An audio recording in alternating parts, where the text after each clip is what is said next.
है, मेरी गाड़ी है, मेरी बस है, मैं ही अफसर हूँ। फौजान मोहतरम, खूब अगर घर सही करना है, खुद को सही करना है, खूब हम अपने घरों को बेहतर करें।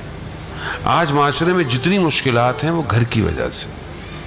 बाहर मुश्किलात बाहर जो आपको नजर आता है वो झूठ बोल रहा है, वो चोरी कर रहा है, वो धोखा दे रहा है, वो 2 नंबरी वाली हरकत कर रहा है, वो कम तोल रहा है, वो हसद कर रहे हैं। खूब ये कहाँ है? बाहर कौन लोग हैं? बाहर कौन रहता है? हम ही लोग हैं। हम ही सब लोग बाहर हैं। जब घर से बाहर निकलते तो बाहर है, वरना सब घर के अंदर है। मैं ही दुकान पे हूँ, मेरा ही ठेला है, मेरी दुकान है, मेरी गाड़ी है, मेरी बस है, मैं ही अफसर हूँ, मैं ही पुलिस वाला हूँ, मैं ही पॉलिटिशियन हूँ, मैं ही तो हूँ। और कौन है?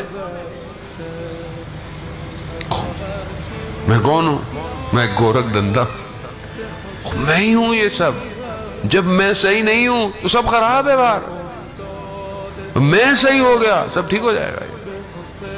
लेकिन मैं अपने आप को सही करना नहीं चाहता। मैं चाहता हूं वो सही हो जो बाहर है। वो कैसे सही होगा? वो मैं ही तो हूं। मोमिन मिरअतुल मोमिन, मोमिन मोमिन का आईना है। जो आपको बुराई उसमें नजर आ रही है, उसकी बुराई नहीं है, वो आपकी अपनी बुराई है। आप अपनी बुराई लोगों को बताएंगे तो क्यों मोमिन की बुराई लोगों को बताते हैं?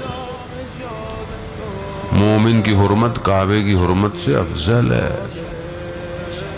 लेकिन हम एक दूसरे मोमिनों के कपड़े खींचने में, बातें बताने में, वो पता है उसने क्या किया, उसने क्या किया। और घरों में तो ये बहुत अच्छा, वैसे ही बहुत अच्छा। खवातीन का बेहतरीन मशगला है वैसे तो दूसरों की बातें बताना।